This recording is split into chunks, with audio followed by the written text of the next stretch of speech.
Radio Soupan, la station des Rapins, sans foi, sans loi et sans courbet, qui s'est consacré aujourd'hui pour sa partie artistique à Walter Sticker, un peintre anglais du 19e, qui a pas mal fricoté avec Paris et puis aussi avec Dieppe, avant de retourner définitivement en Angleterre où il a fini sa carrière. Ouais, une belle découverte que ce Walter Sicker, qui est resté longtemps méconnu.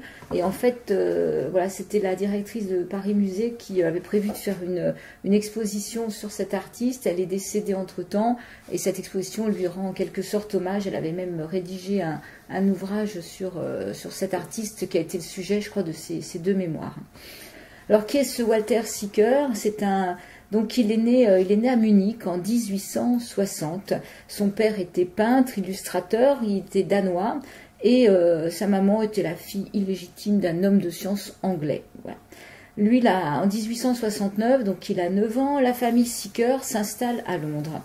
Lui va commencer par faire une brève carrière d'acteur. Il est passionné par la scène et donc il va se monter des pièces, il va jouer, il adore prendre des rôles différents. Et d'ailleurs, on verra que dans sa peinture, il va aussi longtemps jouer aussi à prendre se grimer de manière différente, à adopter plusieurs styles, à jouer un petit peu avec les regardeurs, quoi. Ensuite, il va faire de la peinture, donc il intègre l'atelier de James Whistler.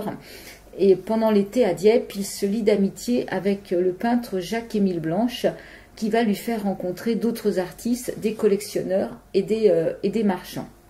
On verra que sa relation avec Whistler va lui permettre d'apprendre à peindre un peu dans ces mêmes tonalités.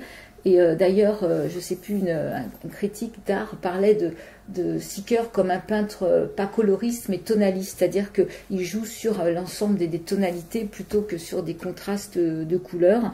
Et dans l'exposition, il y a toute une salle qui met en comparaison son travail et le travail de Whistler. En 1883, il monte à Paris et là, il rencontre Edgar Degas. Donc Edgar Degas est sa deuxième grande rencontre décisive pour lui. Ils vont ensemble séjourner à Dieppe et ils vont nouer une relation artistique et amicale qui va s'inscrire dans la durée. Sicker est critique d'art pour une édition londonienne d'un journal, le New York Herald. Bon, il ne va pas y rester très longtemps, mais il a une vocation quand même de critique. Il va exposer à l'exposition universelle de Paris. Il est marié. Il est marié avec une femme qui s'appelle Hélène Cobden. Et après plusieurs années de vie commune, 11 ans de vie commune, il va se séparer de sa femme, qui en a un peu marre de ses vies extra-conjugales. Et en fait, bon, lui, ça sera aussi un soutien financier qu'il va perdre. Et on verra que ça va jouer sur sa peinture, parce qu'en fait, de la peinture qu'il faisait, qui lui plaisait, là, il va être obligé de faire une peinture qui va lui permettre quand même de gagner un peu d'argent. Donc, il aura une peinture pas plus académique, mais plus facile à vendre, quoi, qui sera une peinture de paysage et de portrait. Il vit en Normandie jusqu'en 1905 et là il rencontre Augustine Villain, qui est doyenne du marché aux poissons et qui va devenir donc sa seconde compagne pendant plusieurs années. Il est à Paris, il se rend à Paris régulièrement, il enseigne et il séjourne chez son ami Jacques-Émile Blanche et il loue même un atelier à Montparnasse en 1902. Il a des marchands. En 1900, son marchand est Paul Durand-Ruel, qui organise sa première exposition monographique parisienne. Il va régulièrement donc exposer. Ensuite, il va même aller vivre à Venise. Et là, il va y rester une année complète. Il participe au Salon d'automne à Paris, il revient en Angleterre, ça on est en 1905, et là il s'installe à Londres dans le quartier populaire de Camden Town. Donc il est en Angleterre dans ce quartier populaire, et là il donne des cours au Westminster Technical Institute. Pendant 10 ans il va donner des cours. Il est à l'initiative d'un groupe de création qui s'appelle le Camden Town Group, qui réunit des artistes qui traitent de la vie moderne, voilà, dans un style qu'on peut qualifier, si on aime les noms savants, de post-impressionniste. Il se marie avec Christine Angus, qui est une de ses anciennes élèves, Et là, le couple va s'installer à Anvermeu, après dans les environs de Dieppe. Il retourne en Angleterre, 1919, donc en 8 ans après, il retourne en Angleterre au début de la Première Guerre mondiale. Il revient à Anvermeu, voilà, il fait pas mal d'allées et venues, et son épouse va décéder de tuberculose l'année suivante. Ensuite, c'est sa maman qui va décéder, et là, il repart définitivement à Londres. Il prend ses distances avec Paris, et la Tate Gallery lui achète un premier tableau, et c'est son entrée dans les collections nationales britanniques. Il se remarie une dernière fois avec Thérèse Le Sort, qui est une ancienne élève et artiste, qui va l'assister dans son travail. Et là, d'ailleurs, il y a une photo sur la biographie dans l'exposition où on le voit avec cette femme dans son atelier, au milieu de plein de photos, de peintures. Enfin, il y a plein de bazar. Et d'ailleurs, on compare cette photo souvent avec l'atelier de Bacon en référence un petit peu, quoi. Bacon qui avait son atelier à Camden aussi, enfin, pas loin du canal. Dans les anciennes écuries où... Voilà, donc il est 1931, c'est un des artistes les plus reconnus, et jusqu'à sa mort, il peut exposer dans des galeries londoniennes et donc vivre confortablement, ce qui n'a pas été toujours le cas dans sa vie. Il va rentrer dans les collections françaises, 1932, donc 1932, il est né en 40, il a donc 72 ans, et le Louvre va lui acheter un tableau. 1934, une souscription est organisée par ses amis pour lui apporter un soutien financier, et le gouvernement anglais en 40 va lui attribuer une pension. Ah ouais. Et donc en 41, la National Gallery ouvre une rétrospective majeure de son œuvre. Lui, il est affaibli et en fait il décède avant de voir cette exposition. Donc on va voir à travers dans les différentes salles du Petit Palais, en fait effectivement son travail de peinture en fonction de ses différents lieux de vie et des périodes de chaque période de sa vie, quoi. C'est pas vraiment un parcours chronologique, mais presque. Oui, il y a non, Camden, j'ai vécu pas mal de temps dans ce quartier de Londres où il y a un canal, où il y a des anciennes fabriques, etc., etc. Donc, dont ces anciennes écuries du 19e siècle, justement, où les cochers mettaient leurs chevaux, leurs attelages, etc. Et donc Bacon a un petit appartement au-dessus des écuries, là, qu'il a occupé toute sa vie, pratiquement, un tout petit atelier, un bordel invraisemblable, qui a été déménagé d'ailleurs à Dublin. Ils ont tout répertorié, l'emplacement exact de chaque pinceau, de chaque bout de peinture séchée qui traînait dans l'atelier, pour le reconstituer à Dublin dans un musée qui est consacré à Bacon, puisque Bacon était irlandais, évidemment. Ouais. Et on verra justement que pendant 10 ans, Sicker va peindre des nus. Bon, il va commencer quand il est à Venise. Après, il continuera en France et en Angleterre, et que justement, ces nus peuvent avoir influencé la peinture de Bacon et de Lucian Freud, quoi. Ah oui, complètement, oui. Surtout, il y en a une, parce que la plupart des nus qu'il a fait sont travaillés un petit peu dans la pâte, etc., un petit peu libre, si on peut dire ça dans l'expression picturale, mais il y en a un qui est vraiment bien fini, avec voilà, la peau bien lisse, etc., bien, très académique, mais qui a une pose complètement excentrique et qui est vraiment, dont Freud a dû s'inspirer pour un de ses nus que j'ai dans la tête, quoi, qui est à peu près la même position. Voilà. Mais c'est vraiment des nus qui pouvaient choquer à cette époque-là, parce que c'est quand même des femmes avec les jambes ouvertes, voilà, avec la vulve vraiment proéminente, etc., etc. C'est vraiment presque des peintures de voyeurs, quoi, voilà. Et ça avait effectivement choqué énormément la gentry londonienne. Voilà. Et donc là, on va mettre une musique, on va mettre French Cancan d'Offenbach, parce qu'on va voir que après son métier d'acteur, en fait, il va rapidement se passionner pour le music-hall, et il va osciller entre ce qu'il y a sur scène et ce qui est dans le public. En fait, il est passionné par autant le public. Il y a le côté de High Society qui est là dans le public qui l'intéresse, il y a ce qu'il y a sur scène, et il y a toute la partie de ce qu'on pourrait appeler le le poulailler, où là il y aura des tableaux justement des classes populaires qui viennent au spectacle et qui font en fait l'ambiance du théâtre et du music-hall, quoi. Qui font penser à Lautrec, parce que Lautrec, hein, comme Whistler, Sticker, pardon, était complètement investi dans ces milieux, ou s'investissait complètement dans ces milieux un peu troubles quand même, il faut bien l'avouer. Hein, il y avait la Goulue. La Goulue, oui, qui était rose d'ailleurs, et puis un espèce de gland franc. Valentin le Désossé. Valentin le Désossé. Ouais. Merci ma chère camarade d'aller au secours de bafouillage. Ouais.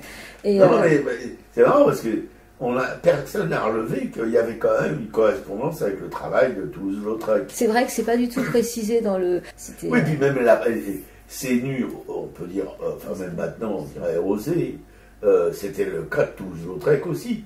Quand il faisait poser les femmes nues, il n'épargnait rien à la vue pudibonde des voyeurs de l'époque, quoi, voilà. Il avait cette audace aussi, c'est à peu près la même époque que Sticker, Lautrec. Ouais, non, c'est vrai qu'ils insistent sur sa relation avec Degas et tout ce qu'il a peint dans le milieu du spectacle, effectivement. Enfin, parce que Degas, toutes ces nudités sont vraiment cachées, quoi, voilà. Il offre pas, quoi. Ces nus n'offrent aucune vision lubrique, si on peut dire, ou érotique.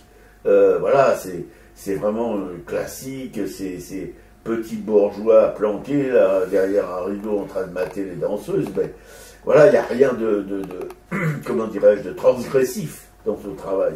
Alors que je répète, Lautrec et Sticker, eux, par contre, ils sont allés très très loin pour l'époque, en tout cas. Ouais. Et même aujourd'hui, on voit peu de nus. D'abord, c'est plus très à la mode. Ouais. Il faut se rappeler qu'on est quand même dans l'Angleterre victorienne et que quand il fait ses peintures de music-hall à la fin des années 1880, ça fait scandale parce que c'est complètement subversif, quoi. Ça plaît pas du tout à la bonne société anglaise, quoi. Oui, à la société victorienne. On rappellera que la reine Victoria, c'est elle qui a fait mourir des centaines de milliers d'Irlandais de famine quand il y a eu ce drame avec la pomme de terre, quoi. D'ailleurs, c'était une famille allemande. Il faut bien se mettre ça dans la tête. Hein. Voilà. Ouais. Et donc, la France. Et c'est vrai que toutes ces peintures de music-hall, bon, bah, elles vont attirer l'attention sur lui parce que justement elles choquent la société. En même temps, ça lui permet pas de gagner suffisamment d'argent parce que le marché de l'art n'en veut pas. Donc voilà ça. Mais moi, c'est vraiment une salle qui m'a énormément plu parce que moi j'adore tout le côté populaire. Donc les 2-3 tableaux où on voit justement ces classes populaires assis en train de regarder ou de se hisser pour voir un écran à l'époque où il y a le cinéma qui commence. Enfin, tout ça, moi, j'ai adoré, quoi. Presque plus que les... J'étais assez... Mais comme souvent avec toi, je suis très surpris dans les expos. Et là, pour une fois, je suis revenu à côté de toi parce que vraiment, je ne savais pas ce que je foutais là. En me disant, ouais, bon, ouais, encore un truc, bon. Mais tu m'as intéressé justement au travail de cet artiste et j'ai pratiquement tout vu. J'ai rien zappé pour une fois. Ouais, parce qu'en fait, très rapidement, je suis rentrée dans son travail. J'ai eu l'impression que c'était très, très accessible. C'est vrai qu'on avait vu Garousse la semaine d'avant, et même si on aime beaucoup de choses chez Garousse, il y a quand même une difficulté à tout intégrer, à tout comprendre. Voilà, ça demande un effort, et là, moi, j'étais dans l'émotion tout le temps, que ce soit ces autoportraits, ces scènes de music-hall, ces nus, il y a que ces paysages après sur Venise que j'ai moins aimé. Mais en fait, je trouve que c'est une peinture qui est très accessible parce qu'on s'y reconnaît et on s'y plonge, en fait. Moi, je ne m'y reconnais pas vraiment, et je n'y plonge pas vraiment, mais si tu veux, ton exemple, ton espèce d'enthousiasme, quand tu m'expliquais que tu rentrais dans l'étoile, je dis, tout à l'heure, j'ai pu la revoir. Voilà, ça me rappelait un film que j'ai vu enfant, où il est très connu, ce film, je n'ai pas le titre en tête, mais où il y avait les gens qui pouvaient rentrer dans un miroir et voir derrière une autre vie, etc. Et là, je me dis, ça y est, elle va passer de l'autre côté du miroir. Je vais me retrouver tout seul et pas de restaurant à midi.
French Cancan, Offenbach, avec toute cette énergie des scènes de musical, justement. Oui, tout à fait.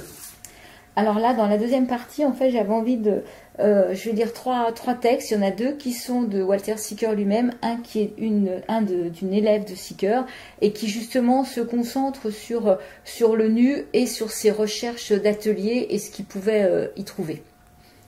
Donc voilà ce qu'il écrit. Peut-être la principale source du plaisir dans l'aspect d'un nu est la nature d'une lueur de lumière, de chaleur et de vie. Et pour que cela apparaisse comme tel, il devrait être entouré d'une draperie ou de toute autre surface de contraste. Il y ajoute de nombreux artifices qu'un dessinateur peut utiliser pour sortir de l'obsession d'un cliché, pour rester en dehors des vieilles recettes d'expression et pour trouver des mots neufs et des pensées vivantes, des vérités éternellement jeunes.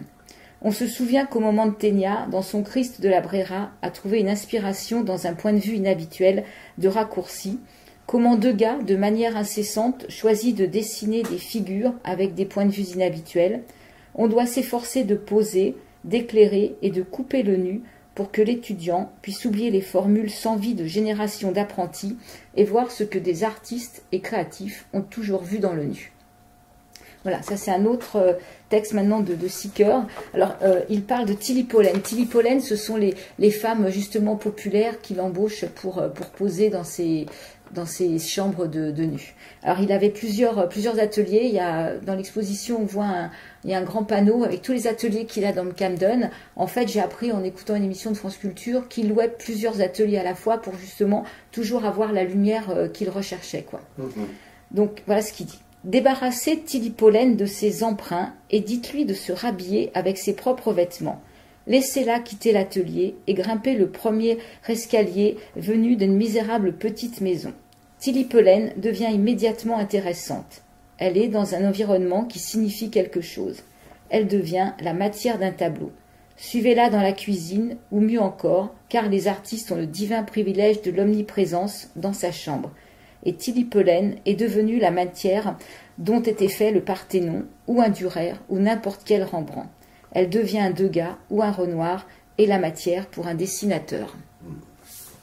Voilà ce qu'une de ses élèves va écrire sur ses ateliers. Donc il s'agit de Marjorie Lilly, qui est une élève de Sicker. Tout ce que je voyais était un trou, abandonné, froid et morne. Tout ce qu'il voyait était l'éclairage de contre-jour qu'il aimait, pénétrant par une petite fenêtre unique, habitant la pauvre pièce de lumière et d'ombre, se perdant et se retrouvant sur le lit et le sol étrange. La saleté et la tristesse n'existaient pas pour lui. Ces quatre murs ne parlaient que des ombres silencieuses du passé, nous regardant dans le calme crépuscule. Et Sicker ajoutait à ce propos, une peinture représente quelqu'un, quelque part. L'erreur de l'enseignement des écoles d'art est qu'on fait commencer par le quelqu'un et généralement nulle part. Le processus devrait être inversé et on devrait apprendre aux étudiants à faire émerger quelqu'un. Et je trouve ça très intéressant quand on voit justement comment il arrivait à travailler. Et effectivement, toutes ces scènes qu'il y a dans toutes ces scènes de nu sont des femmes qui sont pas les femmes de la société victorienne, ce sont souvent des prostituées et qui ont des corps abîmés, ce qui peuvent avoir des seins qui tombent, soit des femmes trop maigres, soit des femmes qui ont au contraire bien grasses. Voilà, c'est effectivement des femmes de la rue, quoi. Des femmes du peuple. Voilà, des femmes du peuple, quoi. Oui, et, quand on connaît la vie du peuple au XIXe siècle en Angleterre, se référer à Dickens, c'était vraiment pas la joie. Voilà. Et lui, alors ce qu'il cherchait dans ses ateliers, c'était vraiment donc des pièces toutes simples. Hein. Souvent, c'était assez dénudé. Les murs étaient un peu crasseux, avec des papiers peints abîmés. Et il y avait un lit métallique, un pot de chambre. Enfin, il y avait vraiment le minimum pour survivre, quoi. Tout à fait. Non, mais c'est bien observé. C'est bien et c'est d'autant plus, enfin, d'autant pas vendeur, plus vendeur, moins vendeur, je ne sais pas comment dire tout ça, que évidemment que la peinture de gens plus respectueux, des bonnes mœurs. Bon, on peut dire ça un peu comme ça quand même. Quoi, voilà. Ouais. Et ça n'empêche pas un certain érotisme. Il y a un tableau qui représente une femme nue et en fait elle est donc sur un lit et par terre il y a une chaussure rose. Et en fait cette chaussure rose elle est très forte en fait dans la signification du tableau. On imagine cette femme qui a abandonné sa chaussure. Enfin voilà, donc il arrive à sublimer tout ça malgré tout. En suggérant plus qu'on... Parce qu'il a ce côté aussi où il y a où il donne des visions de la femme très crues, très naturelles, et puis d'autres où c'est appuyé par des allusions comme cette chaussure rose, quoi, voilà. C'est vraiment un travail, là c'est pour le coup, alors un travail intellectuel et de sensibilité extrême aussi, voilà. Et là c'est pareil, on est complètement à contre-pied de ce que représentait cette peinture victorienne, hein, sur le nu, quoi. Ouais. Oh ben, même en France, à part cette peinture de l'origine du monde de Courbet, qui a été planquée pendant des décades et des décades, qu'on l'a découvert presque par accident. Mais la peinture française n'était pas plus égrillarde que la peinture anglaise à cette époque-là. C'était l'époque petit bourgeois. On voit bien une émeute qu'il y avait eu devant une vitrine où il y avait des nus de Modigliani, je crois. Oui, oui. Ouais. C'était quand même aussi au 19e siècle, à la fin du 19e, voilà. Et les gendarmes sont intervenus, qui avaient un grand sens de l'esthétique, hein, comme tous les gendarmes, et qui ont dispersé la foule qui s'amassait devant la vitrine de la galerie en vociférant.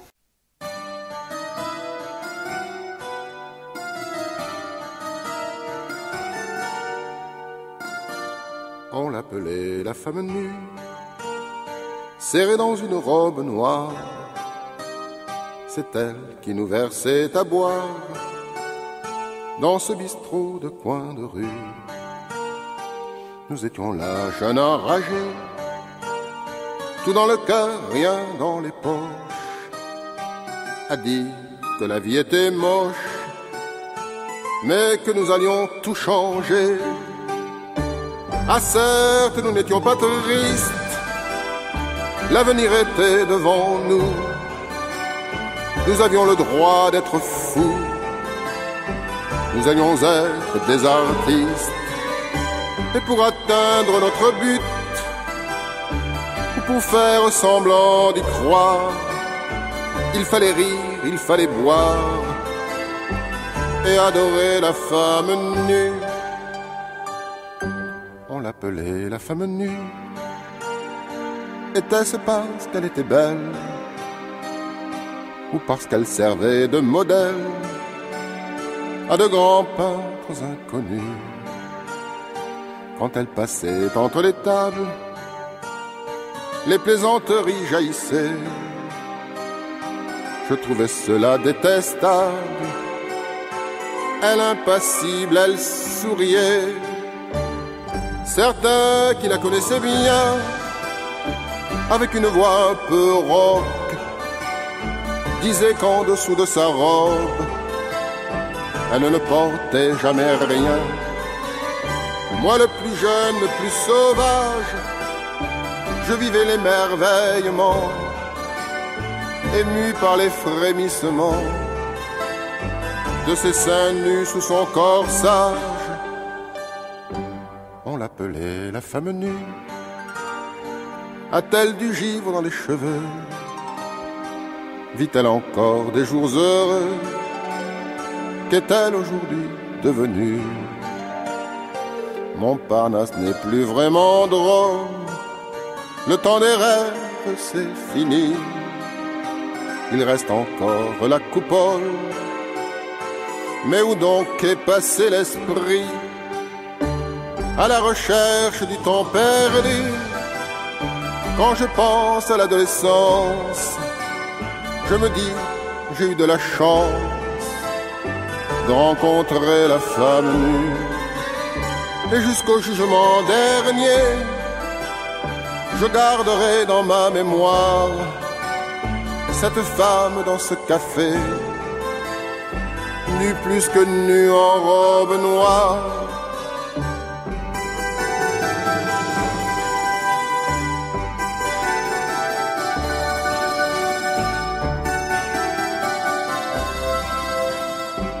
On l'appelait la femme nue.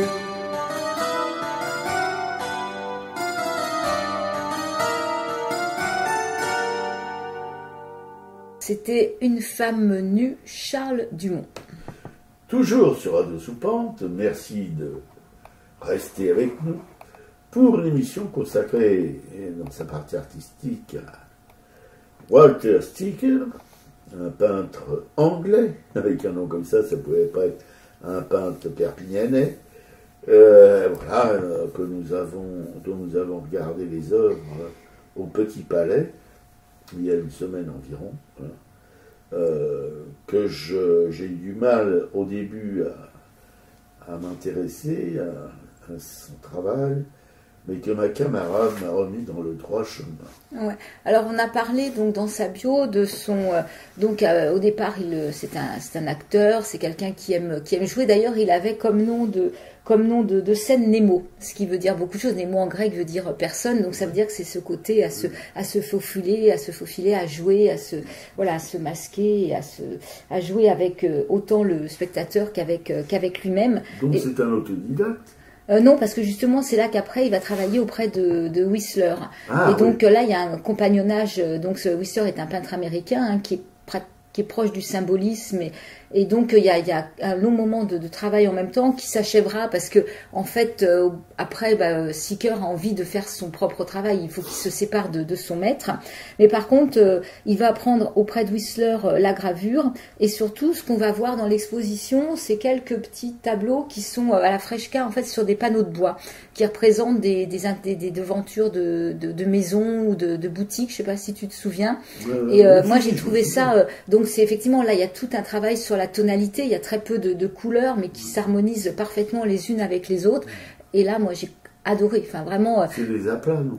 Oui, c'est des aplats, mais j'ai aimé le support bois déjà qui représentait. Et il y a vraiment, et là, il y a un travail quasi similaire entre le travail de Sicker et le travail de Whistler, quoi. Bah forcément, quand tu es sous l'influence d'un maître, c'est sûr. Donc effectivement, il fallait aussi qu'au bout d'un moment, il se sépare de son maître. Donc voilà, je crois qu'ils vont quand même se fâcher, quoi. Donc après, c'est là que Sicker rencontrera Degas. Donc on a parlé de son travail sur les scènes de music hall, justement. Après, il y a aussi une salle qui est consacrée à des portraits. C'est-à-dire qu'effectivement, quand sa femme le quitte, il perd un soutien financier énorme. Sa peinture de music hall ne se vend pas encore. Donc il va faire quelque chose de plus qui ramène, enfin plus, comment dire, commercial, oui. Donc il va faire des portraits et des paysages. Donc il va faire des paysages, il va aller, donc comme il est toujours entre Londres, Paris, Dieppe, Venise, donc il fait des paysages de tous ces lieux-là. Bon, moi c'est la salle qui m'a le moins intéressée, on va dire, surtout ces vues de Venise qui... Oui, ça c'est pas... on a vu des vues de Venise par des peintres du Quattrocento qui sont quand même indépassables, si tu veux. Ouais. Lui, ses vues de Venise faisaient un peu lourdingue, je trouve. Oui, alors on voit qu'il travaille, il fait des agrandissements, donc il y a les carreaux qui lui permettent de travailler. Voilà, donc on voit tout ça, mais effectivement, je trouve qu'il n'y a pas l'âme qu'il y a dans ces scènes de musical ou même dans certains de ses portraits, quoi. Ouais. Voilà. Après, donc il y a ces scènes, toute une salle sur les scènes de nus, on en a déjà beaucoup parlé. Il y a une salle consacrée aussi à la vie de tous les jours, ce qu'ils appellent un peu des scènes de la vie intime. Et là, c'est quand même aussi assez intéressant de voir ces intérieurs de plus ou moins bourgeois. Il y a cette femme en rouge qui est un très beau portrait en pied, quoi, du point de vue de la couleur, en tout cas. Ça, c'est sur la première salle, quand il peint effectivement aussi bien la partie des artistes que les spectateurs, et même, oui, sa façon de peindre les artistes sur scène est assez exceptionnelle. Enfin, effectivement, cette femme est toute en rouge. Il y en a 2 ou 3 qui sont comme ça. Et même dans ses portraits, il y a le portrait d'une jeune femme qui a des traits très particuliers, qui est toute pâle, qui a les yeux qui tombent un peu. C'est hyper touchant. On se demande vraiment qui est cette femme. Oui, tout à fait. Oui, ça me fait penser à un artiste, mais j'arrive pas à mettre un nom dessus, qui aurait pu faire, peut-être Picasso, qui aurait pu faire un visage de femme comme ça. Alors c'est ça, c'est Minnie Cunningham, l'artiste, la vedette dont tu parlais, qui est habillée vraiment tout en rouge. Quoi. Ouais. Et il y a aussi pas mal de scènes de cirque, hein. Il y a des chapiteaux avec des scènes de trapèze.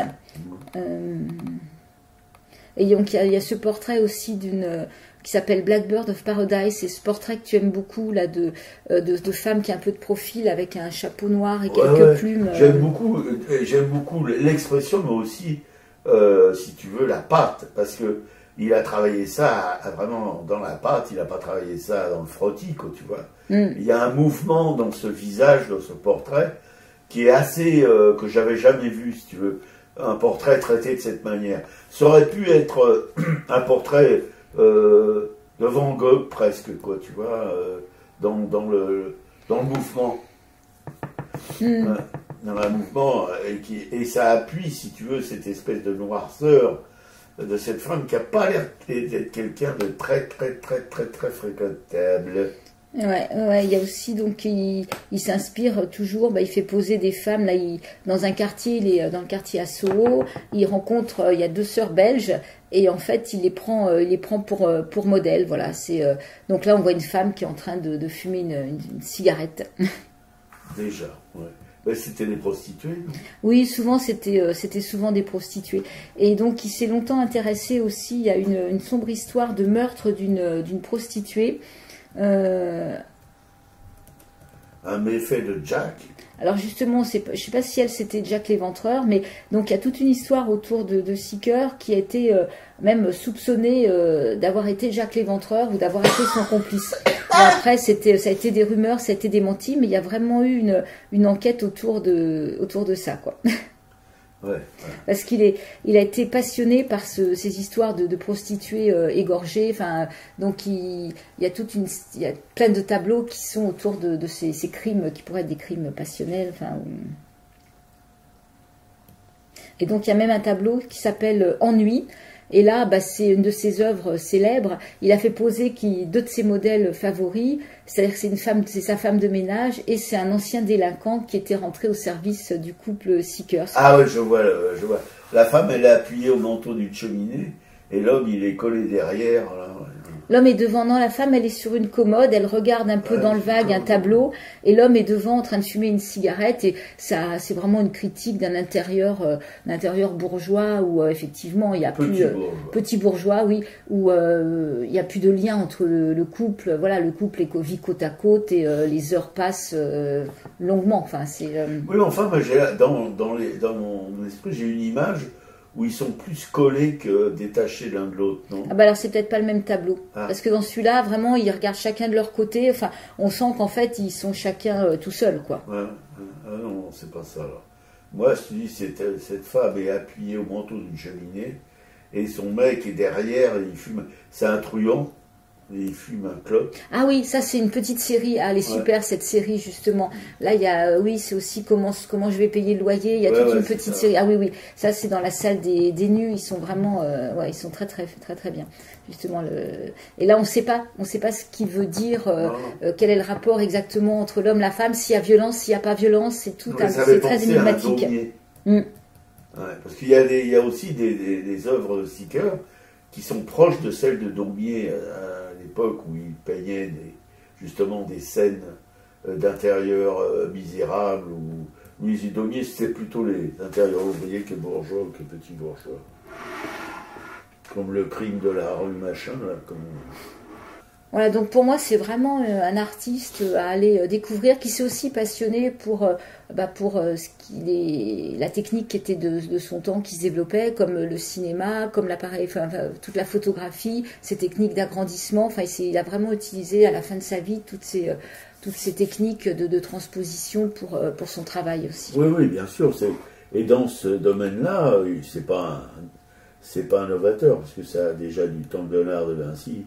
Léonard de Vinci utilisait une chambre noire de son invention pour faire ses agrandissements, etc., etc. Mais quand même, c'est quelqu'un qui n'était pas dans le passéisme, plutôt dans cette technique de peinture qui a tenté l'aventure vraiment, quoi, voilà, qui a essayé de sortir, pas seulement par les sujets, mais aussi par les techniques picturales, qui essayaient d'un petit peu faire bouger les lignes. Voilà, il y a des et c'est étonnant quand même qu'en France on ignore presque complètement ce grand artiste anglais. Voilà, je suis un peu étonné, mais je suis pas un peu étonné et en même temps pas tellement, parce que on a un peu une propension chez nous à nous prendre pour les meilleurs du monde, alors que bon, on est loin d'en être. Ouais, donc merci le Petit Palais pour cette exposition. Et en plus, bon, le Petit Palais, nous, c'est un lieu qu'on aime beaucoup. On y est bien. Et quand là, on est ressorti, on a fait quelques salles, des collections permanentes. Et en fait, on pourrait passer aussi un moment rien que dans les collections permanentes qui nous permettent de revisiter en fait une grande partie de l'art. Oui, qui sont très riches, oui, c'est sûr. Là, on est passé par les salles, c'était Maurice Denis, nous, ce qu'on a vu, mais voilà, ça reste toujours passionnant. Oui. Et le lieu est quand même, vous pensez, et quand on y réfléchit un tout petit peu, sans trop se prendre la tête, ce sont des pavillons de l'exposition universelle de 1900, je ne sais plus combien, je crois que c'est 1900 d'ailleurs, et qui devaient être détruits après les expositions, le Petit Palais, le Grand Palais. Alors quand on voit le boulot architectural, décoratif, etc., de ces deux monuments, moi je préfère le Petit Palais plutôt que le Grand, mais bon, peu importe, c'est quand même assez consternant, quoi, de penser qu'à cette époque on était si riche, voilà, qu'on pouvait se permettre de construire des palais et de les détruire quelques mois après, quoi. Voilà, c'est quand même... Ça aurait été quand même une perte irréparable de détruire ces monuments. Voilà. On allait au bord de la mer avec mon père, ma sœur, ma mère. On regardait les autres gens comme ils dépensaient leur argent. Nous, il fallait faire attention quand on avait payé le prix d'une location. Il ne nous restait pas grand-chose. Alors on regardait les bateaux, on suçait des glaces à l'eau, les palaces, les restaurants, on ne faisait que passer devant. Et on regardait les bateaux, le matin on se réveillait tôt, sur la plage pendant des heures, on prenait de belles couleurs. On allait au bord de la mer avec mon père, ma sœur, ma mère. Et quand les vagues étaient tranquilles, on passait la journée aux îles. Sauf quand on pouvait déjà plus, alors on regardait les bateaux, on suçait des glaces à l'eau, on avait le cœur un peu gros, mais c'était quand même beau.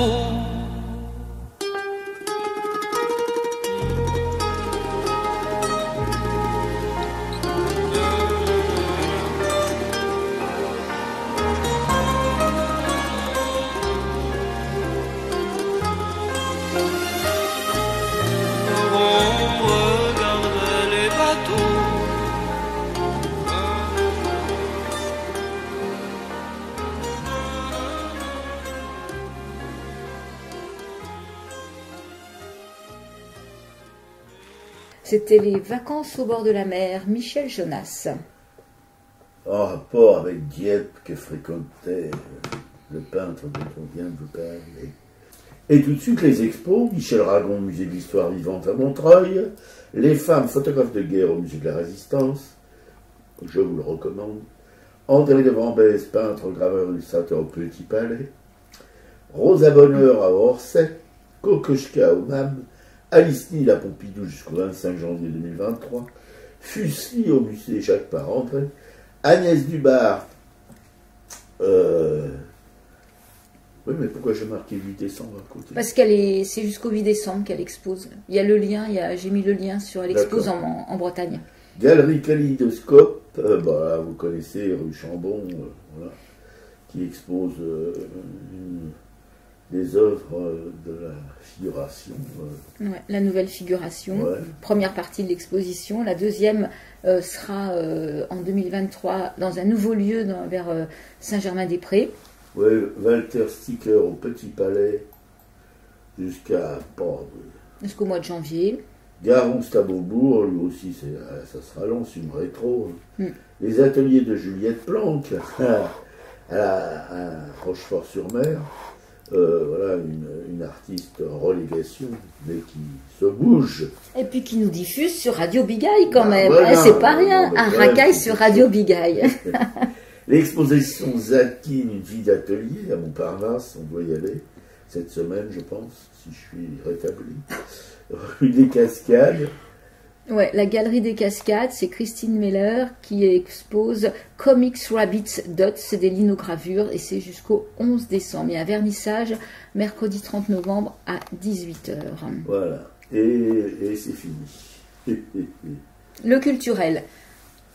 Alors, le culturel, tu as une lecture, toi, je pense. Moi, j'ai une lecture, je suis en train de lire L'art de perdre d'Alice Zéniter. C'est une artiste que je découvre, c'est une amie qui m'a prêté cet ouvrage. Et là, je découvre déjà une très belle écriture qui est très imagée, qui est narrative et qui raconte l'histoire de sa famille dans l'Algérie. Voilà, c'est Naïma qui va chercher un peu ses origines, donc avec un grand-père qui était harki. Et là, il y a j'en suis à peu près à la moitié de l'ouvrage.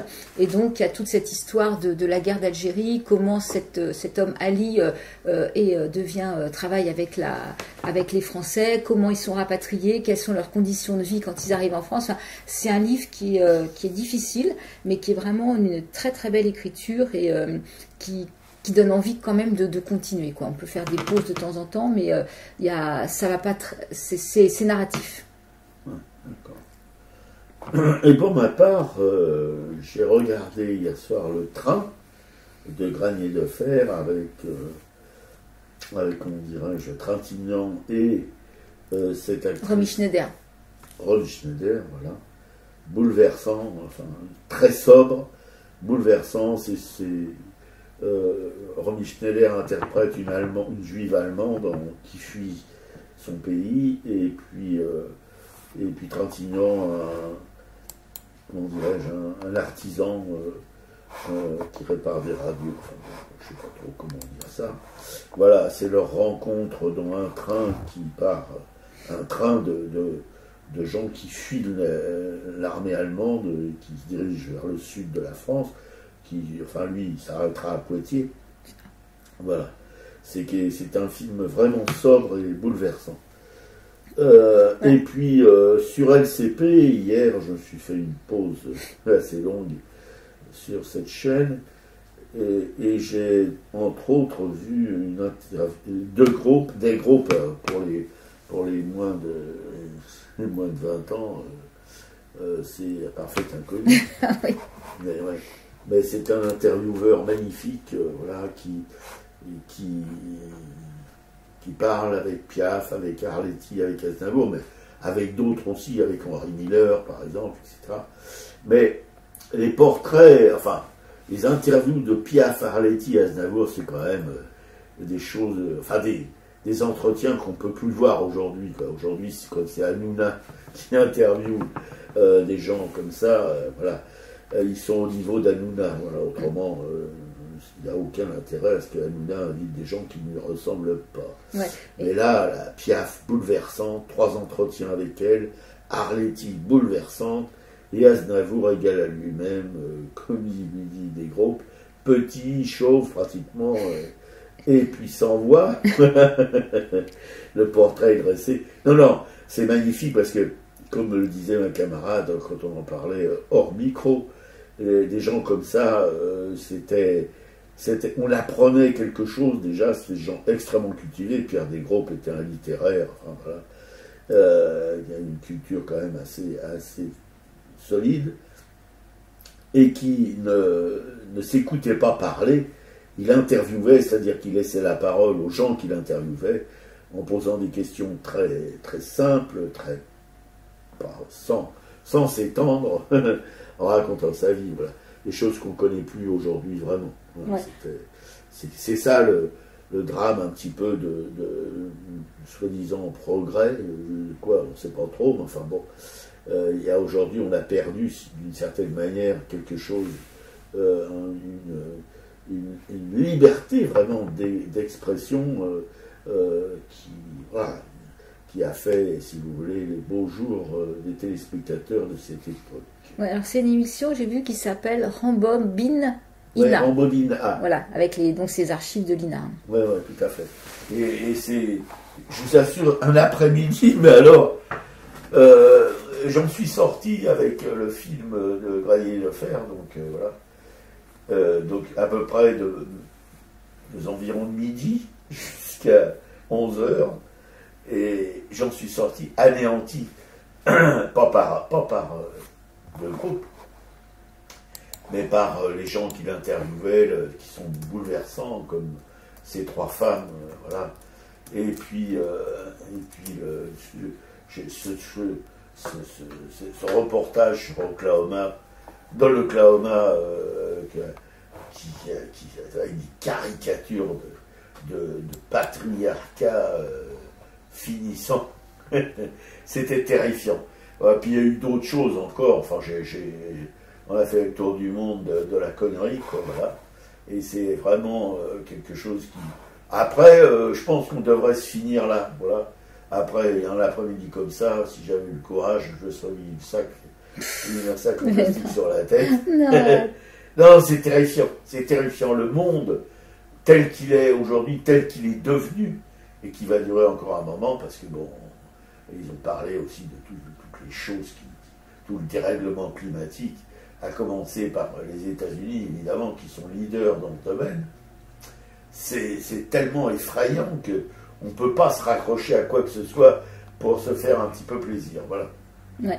Et moi j'ai regardé Le Bazar de la Charité, qui est une série télévisée en 8 épisodes, qui part de ce fait réel, donc de cette vente du Bazar de la Charité, où un incendie terrible en 1897 a fait un nombre de morts incroyables de femmes plutôt aristocrates.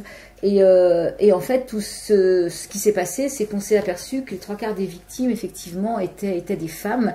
Et pour plusieurs raisons. C'est déjà qu'elles avaient à l'époque des habits qui ne leur permettaient pas de vaquer aussi facilement et de courir aussi facilement que les hommes, mais surtout que c'était les hommes qui s'étaient précipités pour sortir, n'hésitant pas à frapper de leur canne des femmes pour avoir les premières places. Ouais. Donc ça part, voilà, cette série, à travers le portrait de 3 femmes, avec des actrices que j'aime beaucoup, comme Audrey Fleurot, Camille Lou et de Bonal. C'est vraiment à travers le parcours de ces 3 femmes, nous raconter ces histoires et comment des femmes, finalement, même aristocrates, vont essayer de changer ce qu'une femme devait faire à cette époque-là et ce qu'elle devait être.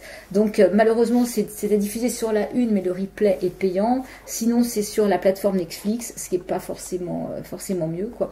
Donc les hommes dans cette série, forcément n'ont pas le beau rôle. Là, on est dans cette autorité patriarcale qui fait tout ce qu'elle veut. Sauf qu'il y a quand même, c'est pas aussi noir que ça. Il y a quand même à la fin des retournements sur des portraits d'hommes qui nous laissent quand même espérer que les choses puissent changer un peu. Et donc là, je pense que l'histoire de l'incendie du bazar qui était dû à un problème d'incendie dans une salle de projection de cinéma parce qu'il fallait remettre de l'éther, qu'il n'y avait pas assez de lumière et que ça s'est enflammé et que c'était tout en bois, donc tout a brûlé en très peu de temps. Là, il rajoute une histoire politique autour d'anarchistes, comment pour des intérêts d'élection, en fait, un futur sénateur va essayer de faire porter ça sur un attentat terroriste. Et ça, c'est intéressant aussi que ce soit vrai ou pas. La manipulation. Voilà. Apparemment, ça, ils n'en parlent pas dans l'histoire du bazar. Je ne sais pas si ça a été une possibilité à ce moment-là de départ de feu. En tout cas, je trouve qu'inclure ça dans cette série comme ça, c'est intéressant, quoi. Parce qu'on est proche quelque chose qui pourrait tout à fait être vrai, quoi. Tout à fait. Bien. Eh bien, voilà, les lectures et les films, c'est bon. Vous êtes toujours sur Radio Support, la station des Rapins sans foi, sans loi et sans courbette, qui émet depuis un garni tout pourri et diffuse sur Internet à racaille.fr.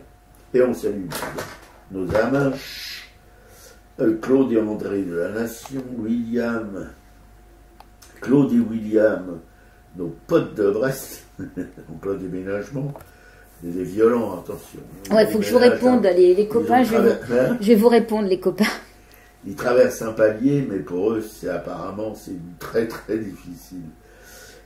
Claudine, Jean-Paul Souvrat, notre peintre géant de coups de Kerbranche dans le banlieue de Dunkerque, Claudine, une pote à ma camarade Peichetto, Corinne, une tapissière de génie, Joël, Anne-Emmanuel et Fredo, une petite bande de copains, ainsi Corinne, évidemment, voilà. Juliette Planck, une graveuse émérite en relégation Rochefort-sur-Mer, Marie-Christine Beillet, aussi émérite, graveuse aussi, mais plutôt du côté des Cévennes, voilà, dans les Cévennes. Clément, qui grave sur tout ce qui bouge, de Van Gogh, de la taille d'épargne, Agnès Dubar, une graveuse aussi en Bretagne Sud, Thierry Morciot, un graveur belge bruxellois pour Gigénie. Voilà, Alice Amoroso, la plus jeune graveuse du monde, Raoul Viloula, un graveur aussi assez émérite, si on peut dire ça comme ça. Colette, Jacqueline et Nicole, 3 femmes d'artistes, Liliane et Laurence, 2 écrivaines de polar qui sont plus qu'une. Voilà. Liliane est partie dans l'épreuve des préas du Grand Lutte. Geneviève, notre sorcière bien aimée, Marie-Christine et Christophe, des militantes chez mêlés. Cécile, tu la sens, ma capilloncieux, ma Cécile, on la sent, on t'aime. La Russe, la voyante, qui anime 2 émissions sur une radio ONI le mercredi après-midi, une pour les enfants, une pour les grands enfants. José Arthur, qui anime l'émission Le Mélange le dimanche en fin d'après-midi sur cette radio ONI, Le Mélange, une émission musicale de haut niveau. Anne-Isabelle Rombaille, une peintre de Beaumont-Marlotte, dont nous avons découvert l'œuvre dans la librairie de Florence Quenu. L'empreinte à Beaumont-Marlotte. Voilà. Colette et Alain, 2 mécènes, de chez Mécène qui ont dû hier aller à la fête du hareng à Fécamp, sans moi, parce que avec ce que je me trimballe comme crève, j'aurais été plutôt un handicap pour leur balade. Dominique Paula-Dardouin, une galériste, hélas aujourd'hui disparue, qu'on aimait beaucoup, ainsi. Voilà, Marie-Pierre, une collectionneuse aussi, qui collectionne, quoi. Et puis les artistes sont contents quand il y a des collectionneurs ou des mécènes, c'est comme ça qu'ils peuvent survivre. Marie Degnaud, la galerie Kaléidoscope. Ah bah, Marie, pardon. Il faut qu'on aille la voir d'ailleurs. Lescaut. J'ai des absences en ce moment. Antoine Monori, des Champignons, une bande de 3 musicos qui sont pas tristes du tout. La galerie Karambedou de Beremelotte. Anna Sinomracka, une peintre polonaise qui fait en ce moment le portrait de ma camarade Piquécou, qui est toute fierotte qu'on lui fasse son portrait. Karim Brescia, une artiste, aussi une camarade de combat, quoi, quasiment aussi, surtout ma camarade Piquécou, qui est aussi décoratrice d'intérieur, puis alors le top. Hein. Elle est aussi à l'anime des ateliers d'enfants, elle est multipasse. Voilà, notre émission est à l'écoute sur notre blog, je répète, à racaille.fr. Et tout de suite, on va se finir avec Faut vivre de Mélis Malet. Salut les copines, salut les copains. Salut à tous, à la semaine prochaine.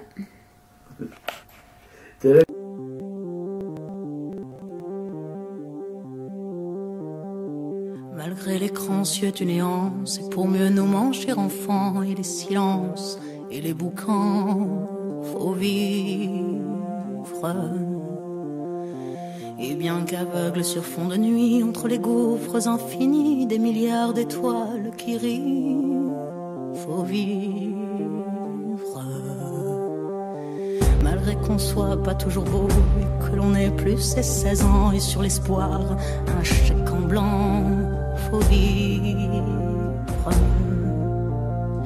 Malgré le cœur qui perd le nord, au vent d'amour qui souffle encore et qui parfois encore nous grise, faut vivre. Malgré qu'on n'ait pas de génie, n'est pas Rimbaud qui veut parler et qu'on se cherche un alibi. Malgré tous nos morts sans coquette qui errent dans les rues de nos têtes, faut vivre. Malgré qu'on soit brave et salaud, qu'on ait des complexes à gogo et qu'on les aime, c'est ça le pire, faut vivre. Malgré l'idéal du jeune temps qui s'est usé au nerf du temps et par d'autres pris en chantant, faut vivre. Malgré qu'en se tournant vers le passé, on est effrayé de s'avouer qu'on a tout de même un peu changé, faut vivre. Malgré que l'on soit de passage, qu'on vive en fou, qu'on vive en sage, tout finira dans un naufrage, faut vivre. Malgré qu'au ciel de nos poitrines, on nous sentinelles endormies, dans un bruit d'usine gémit, le cœur aveugle qui funambule sur le fil du présent qui fuit. Faut vivre. Malgré qu'on noue l'enfant mort, s'il peut parfois remuer encore comme un vieux rêve qui agonise, faut vivre. Malgré qu'on soit dans l'engrenage des notaires et des héritages où le cœur s'écore et s'enlise, faut vivre. Malgré qu'on fasse de l'humour noir sur l'amour qui nous en fera boire jusqu'à ce qu'ils nous disent au revoir, faut vivre. Malgré qu'à tous les horizons, comme un point d'interrogation, la mort nous regarde d'un œil ivre, faut vivre. Malgré tous nos serments d'amour, tous nos mensonges jour après jour, et bien que l'on n'ait qu'une vie, une seule pour l'éternité, malgré qu'on la sache rater, faut vivre.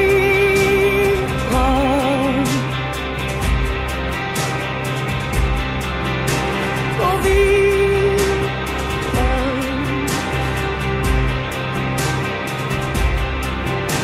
Faut vivre. Faut vivre.